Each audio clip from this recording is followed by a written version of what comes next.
ప్రధాని మాటిమాటికి విదేశీ పర్యటనలు ఎందుకు చేస్తున్నారు, దానివల్ల దేశానికి ఒరిగిందేంటి అన్న ప్రశ్న తలెత్తటం సహజమే. దేశంలోని ప్రధాన మీడియా ఈ విషయాలను ప్రజల ముందు ఏమాత్రం ఉంచదు. ఉద్దేశపూర్వకంగా మీడియా ఈ విషయాల్ని ప్రజల నుంచి దాస్తోంది. సరే, ఆ విషయం పక్కన పెడితే, ఇక ప్రధాని విదేశీ పర్యటనల వల్ల ఇంతవరకు మన దేశానికి కలిగిన లాభాలు తెలిస్తే మీరు హ్యాట్స్ ఆఫ్ మోడీ అంటారు. ముందుగా సౌదీ అరేబియా మనకింతవరకు క్రూడ్ ఆయిల్ దిగుమతులపై one time delivery premium charges వేస్తూ వచ్చింది. సమయానికి వస్తువు అందించినందుకు అధిక రుసుము వసూలు చేస్తూ వచ్చేది. మన పెట్రోలియం మంత్రి, విదేశాంగ మంత్రి సుష్మా స్వరాజులు ఈ రుసుము రద్దు చేయించగలిగారు. తద్వారా దేశానికి కొన్ని వేల కోట్ల రూపాయల ఆదాయం మిగిలింది.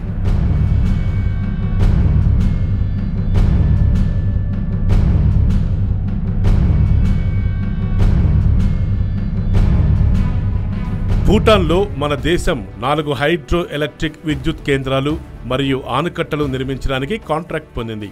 భవిష్యత్తులో గ్రీన్ ఎనర్జీ అంటే ప్రాకృతిక వనరుల ద్వారా వచ్చే ఎనర్జీలో సింహభాగం మనకు అందుబాటులో ఉంటుంది. ఇది కూడా మోడీ దౌత్యపరంగానే మనకు లాభం చేకూరింది. ఇక నేపాల్లో భారత్ అతిపెద్ద ఆనకట్ట నిర్మించబోతోంది. చైనా ఈ కాంట్రాక్టు పొందడానికి విశ్వ ప్రయత్నం చేసింది, కానీ భారతదేశం ఇది సాధించుకుంది. భవిష్యత్తులో 83% గ్రీన్ ఎనర్జీ దీనివల్ల భారతదేశం ఉచితంగా పొందే వీలుంటుంది. ఇది కూడా మోడీ దౌత్యపరంగానే జరిగింది.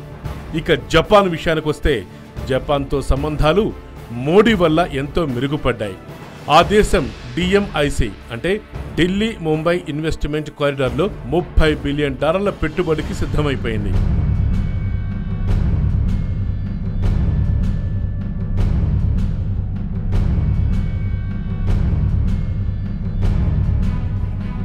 వియత్నాంతో వ్యూహాత్మకంగా భారత్ సంబంధాలు మెరుగుపరుచుకుంది.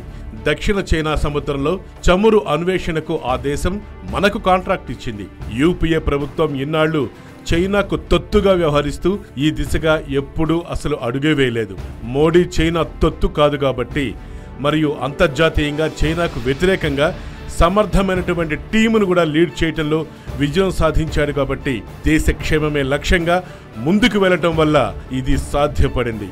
అందుకే వియత్నాం భారతదేశానికి జై కొట్టింది మోడీ వల్ల. ఇక ఇరాన్ నుంచి పెట్రోల్ దిగుమతుల్ని భారత్ పెంచుకుంది. పైగా దిగుమతులకు రుసుం మనం రూపాయల్లో చెల్లించడానికి ఇరాన్ అంగీకరించింది. దీనివల్ల మనకు ఎంతో విదేశీ కరెన్సీ ఆదా అవుతుంది. పైగా మన కరెన్సీ విలువల హెచ్చుతగ్గులతో సంబంధం లేకుండా చెల్లింపులకు ఇరాన్ ఒప్పుకుంది. చాబహార్ పోర్టు నిర్మాణంలో కూడా మన దేశం ఇరాన్ నుండి కాంట్రాక్ట్ పొందింది. దీనివల్ల ఆ పోర్టునకు రాకపోకల్లో మన నౌకలు ప్రత్యేకంగా ఆగే వీలు కలిగింది. దీనివల్ల పాకిస్తాన్ ఒళ్ళు దగ్గర పెట్టుకొని బతుకుతుంది. ఇది కూడా మోడీ సాధించిన ఘనతే. ఇక ఆస్ట్రేలియాను మనకు యురేనియం అమ్మటానికి భారత్ ఒప్పించగలిగింది. ఈ విషయంలో మోడీ తన రాజనీతిజ్ఞతను టోనీ అబ్బోట్తో చెప్పి ఒప్పించగలిగారు. దీనివల్ల ఆస్ట్రేలియా యురేనియం అమ్మటానికి సిద్ధమైపోయింది. దీనివల్ల భారత్లో భవిష్యత్తులో ఎన్నో డిఫెన్స్ సంబంధించినటువంటి శాటిలైట్ మ్యానుఫ్యాక్చరింగ్ సంబంధించి ఎన్నో ఉపయోగాలు కలుగుతాయి.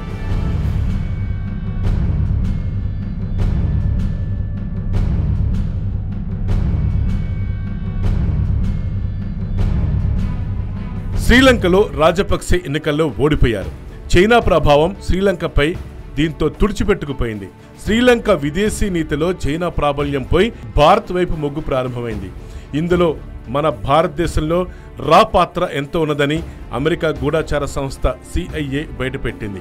ఎందుకంటే రాజపక్సే గనక ఎన్నికల్లో ఓడిపోకుండా ఉంటే మన పొరుగు దేశమైన శ్రీలంక చైనాకు తొత్తుగా మారి మనకు ఎర్త్ పెట్టడం ఖాయం. అందుకే మోడీ వ్యూహాత్మకంగా మరో ప్రభుత్వం రావటానికి అక్కడ పావులు గదిపారు.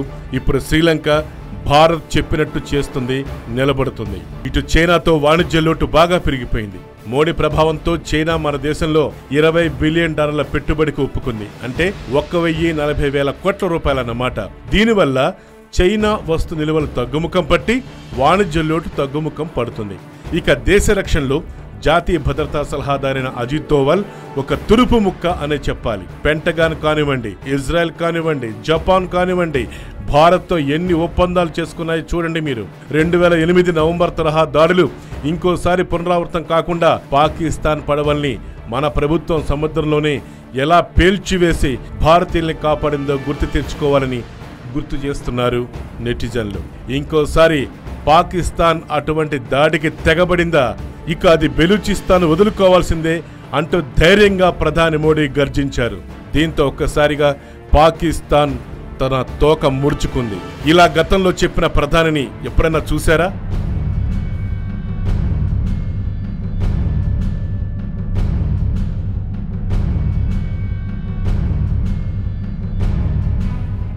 ఇక ఈశాన్య రాష్ట్రాల్లో సరిహద్దు రోడ్ల నిర్మాణానికి అనుమతించింది ఈ ప్రభుత్వమే. ఇంతవరకు ఈ ఫైల్ కాంగ్రెస్ హయాంలో పక్కన పెట్టేశారు. ఏషియన్ డెవలప్మెంట్ బ్యాంక్ కూడా చైనా ఆక్షేపణ దృష్టిలో ఉంచుకొని మనకు నిధులు విడుదల చేయలేదు. దీనివల్ల మన రక్షణ విషయంలో గత ప్రభుత్వం ఎంత నిర్లక్ష్య ధోరణి వహించిందో తెలుస్తోంది. ఇప్పుడు మన సైన్యం ఎంతో రెట్టించిన ఉత్సాహంతో ఉరకలు వేస్తుంది. మోడీ సర్కార్ తీసుకున్న నిర్ణయం వల్ల ఫైల్పై సంతకమైపోయింది.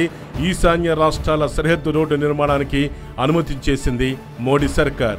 దీనివల్ల రక్షణ రంగానికి, సైనికులకు చాలా ఉత్సాహం వచ్చేసింది. ఇక భారత్ యుద్ధ వాతావరణంలో ఉన్న యెమెన్ దేశం నుంచి 4500 మందికి పైగా భారతీయుల్ని క్షేమంగా స్వదేశానికి తీసుకొచ్చింది. ఆ సమయంలో సౌదీ అరేబియా దేశం యెమెన్పై దాడులు చేస్తోంది. కొన్ని గంటలు కాల్పుల విరమణకు సౌదీ అరేబియాను మోడీ ఒప్పించి మన దేశ విమాన సర్వీసులను అక్కడికి పంపించి 4500 మంది భారతీయుల్ని మన దేశానికి రప్పించిన తర్వాత మళ్ళీ సౌదీ అరేబియా కాల్పులు ప్రారంభించింది. ఇవన్నీ మన మంత్రులు సుష్మా స్వరాజ్, జనరల్ వికే సింగ్, మన భద్రతాధికారి అజిత్ దోవల్ దగ్గరుండి మరీ పర్యవేక్షించారు. అదీకాక 41 దేశాల నుంచి ఈ బంధుల్లో ఉన్న వివిధ భారతీయుల్ని వివిధ సమయాల్లో క్షేమంగా భారతదేశానికి రప్పించింది మోడీ సర్కార్. భారత నిబద్ధత పట్ల ప్రపంచ దేశాలు ఎన్నో ఇప్పుడు భారతదేశాన్ని కీర్తిస్తున్నాయి, జై కొడుతున్నాయి.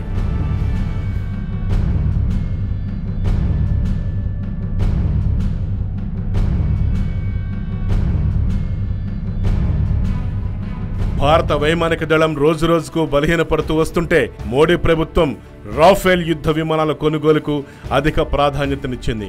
ఫ్రాన్స్ ప్రభుత్వం యుద్ధ ప్రాతిపదికన 36 విమానాలకు పచ్చ జెండా ఊపింది. మధ్యవర్తులు లేరు, కమిషన్లు లేవు. అది మోడీ సర్కార్ అంటే. 42 ఏళ్లుగా ఏ ప్రధాని కూడా కెనడా వెళ్లలేదు. కానీ మోడీ అక్కడికి వెళ్ళింది సరదా కోసం కాదు, కెనడాని ఒప్పించి రాబోయే 5 సంవత్సరాలకు మన అణు విద్యుత్ కేంద్రాలకు యురేనియంను కొనుగోలుకు ఒప్పందం కుదుర్చుకున్నారు. అంతేకాదు కెనడా ప్రభుత్వం భారతీయులకు వీసా ఆన్ అరైవల్ కు అంగీకరించింది. దట్ ఈజ్ మోడీ సర్కార్. ఇంతవరకు మన అణు రియాక్టర్లపై అమెరికా, రష్యాలను అడుక్కుంటూ వస్తున్నాం. వారు మనపై ఉన్న అనుమానాలతో ఎంతవరకు అవసరమో అంతవరకే మన మొహాన ముష్టి వేస్తూ వచ్చారు. మనం అడిగినవన్నీ కాక వారు ఇవ్వదలుచుకున్నవే వారిస్తూ వచ్చారు. అలాంటిది మోడీ ఫ్రాన్స్ ప్రభుత్వాన్ని ఒప్పించి మేక్ ఇన్ ఇండియాలో భాగంగా ఫ్రాన్స్ మనతో కలిసి అణుశక్తి నిర్మాణాల్లో భాగం పంచుకునేలా చేయగలిగారు. That is Modi. అమెరికా అధ్యక్షుడు ఒబామా రిపబ్లిక్ డే ఉత్సవాలకు భారత్ వచ్చినప్పుడు ఆయన్ను ఒప్పించి న్యూక్లియర్ ఫ్యూయల్ ట్రాకింగ్ అనే నియమాన్ని అమెరికా పక్కన పెట్టేలా చేశారు. దీనివల్ల 16 కొత్త అణు రియాక్టర్లకు భారతదేశంలో మార్గం సుగమమైంది. దీంతో మన దేశంలో ఇక విద్యుత్ కొరత అనేది లేకుండా చేయటంలో మోడీ కృషి ఎంతో శ్లాఘనీయం. ఈ విషయాలు విదేశీ తత్తులైన చాలా మందికి మన భారతదేశంలో ప్రధాన మీడియాకు చేరవేయలేదు. ఇప్పుడు ఆలోచించండి, ప్రధాని విదేశీ పర్యటనలు భారతదేశానికి ఎంత మేలు చేశాయో, చేస్తున్నాయో. ఈ కథనం గనక మీకు నచ్చినట్లయితే please subscribe YOYO TV channel.